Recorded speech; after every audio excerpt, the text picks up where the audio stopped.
Welcome to two states report. నేను లక్ష్మి. నేను ప్రియాంక. ముందుగా 99 రిపోర్ట్లో ఏపీ అప్డేట్స్ చూస్తే మాజీ మంత్రి కాకాని గోవర్ధన్ రెడ్డిని 3 రోజుల పాటు పోలీస్ కస్టడీకి ఇస్తూ నెల్లూరు అట్రాసిటీ కోర్టు అనుమతించింది. అయితే కాకానిని లాయర్ల సమక్షంలో విచారించాలని ఆదేశించింది. మళ్లీ ఆదివారం సాయంత్రం కాకానిని తమ ఎదుట హాజరుపరచాలని కోర్టు సూచించింది. దీంతో ఆయన్ను కృష్ణపట్నం పోలీస్ స్టేషన్కు తరలించి పోలీసులు విచారిస్తున్నారు. కాగా ఈ అక్రమ మైనింగ్ కేసులో ఇప్పటికే బెయిల్ కోసం కాకాని కోర్టును ఆశ్రయించగా విచారణ చేపట్టిన ధర్మాసనం ఈ నెల 9కు కేసును వాయిదా వేసింది. ఇక ఇదే అంశం మీద మరింత సమాచారం మా సీనియర్ కోఆర్డినేటర్ మురళీకృష్ణ అందిస్తారు.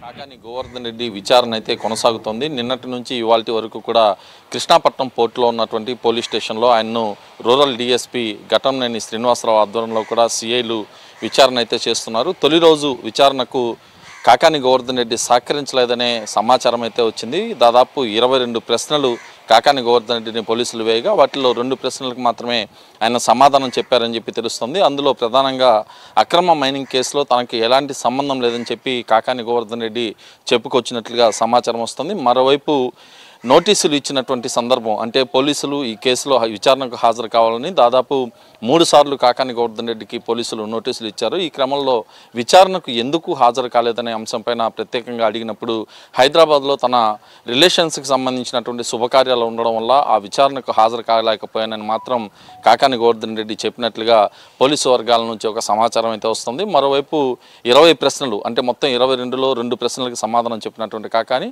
మిగిలినటువంటి 20 ప్రశ్నలకి తనకు తెలియదనే సమాధానం మాత్రమే చెప్పాడని చెప్పి విశ్వసనీయ వర్గాల ద్వారా ఒక సమాచారం అయితే వస్తుంది. ఇవాళ ఉదయం మళ్ళీ 10:30 నుంచి సాయంత్రం వరకు కూడా ఇందుకు సంబంధించినటువంటి విచారణని కాకాని గోవర్ధన్ రెడ్డి పైన పోలీసులు జరిపినట్లుగా తెలుస్తుంది. ఇందులో పలు అంశాలకు సంబంధించి అంటే ప్రధానంగా తాటిపత్రి గ్రామం నుంచి వైట్ కార్జును భారీ ఎత్తున తరలించేశారు. దాదాపు 138 కోట్లకు పైగా కూడా ఇందులో కుంభకోణం జరిగింది.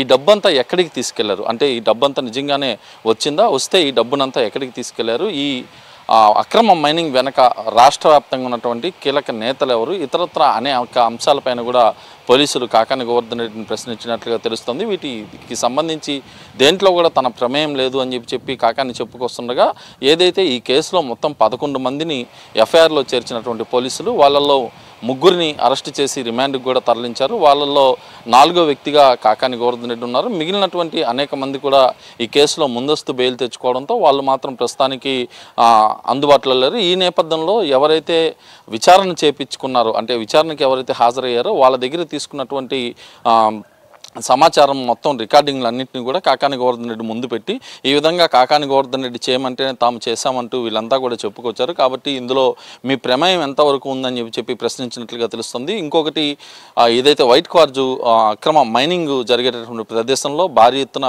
పేలుడు పదార్థాలు కూడా లభించాయి. ఈ పేలుడు పదార్థాలన్నింటినీ కూడా ఎక్కడ కొనుగోలు చేశారు, అదేవిధంగా అక్కడ చుట్టుపక్కల ఉన్నటువంటి గిరిజన కుటుంబాలను కూడా భయభ్రాంతులకు గురి చేస్తూ దుర్భాషలాడారు అనే విధంగా అనేక సంబంధితటువంటి ప్రశ్నల వర్షాన్ని కాకాని గోవర్ధన్ రెడ్డి మీద కురిపించినట్లుగా తెలుస్తుంది. రేపు సాయంత్రం 5 గంటల వరకు కూడా కాకాని గోవర్ధన్ రెడ్డిని విచారణ చేయబోతున్నారు. కృష్ణాపట్నం పోలీస్ స్టేషన్లో ఉన్నటువంటి అక్కడ పోర్టు పరిధిలో ఉన్నటువంటి పోలీస్ స్టేషన్లోనే ఈ విచారణ అయితే కొనసాగుతుంది. నిన్న వాస్తవానికి ఈ నెల గత నెల 25వ తేదీన కాకాని గోవర్ధన్ రెడ్డిని అక్రమ మైనింగ్ కేసులో పోలీసులు అరెస్ట్ చేశారు. 26వ తేదీన వెంకటగిరి కోర్టులో హాజరుపరచగా ఆయనకు 14 రోజుల పాటు రిమాండ్ విధిస్తూ న్యాయస్థానం కూడా ఒక తీర్పు చెప్పడం జరిగింది. ఈ నేపథ్యంలో నెల్లూరు సెంట్రల్ జైలుకి వచ్చిన తర్వాత నెల్లూరు సెంట్రల్ జైలు నుంచి ఆయన తరపునటువంటి న్యాయవాది కాకాని గోవర్ధన్ రెడ్డికి బెయిల్ ఇవ్వాలంటూ జిల్లా కోర్టును ఆశ్రయించారు. అదే క్రమంలో పోలీసులు కూడా విచారణ చేయాలి కాకాని గోవర్ధన్ రెడ్డిని, కాబట్టి తమ కస్టడీకి ఇవ్వాలని చెప్పి పోలీసులు కూడా మరో పిటిషన్ వేశారు. ఈ 2 పిటిషన్లు కూడా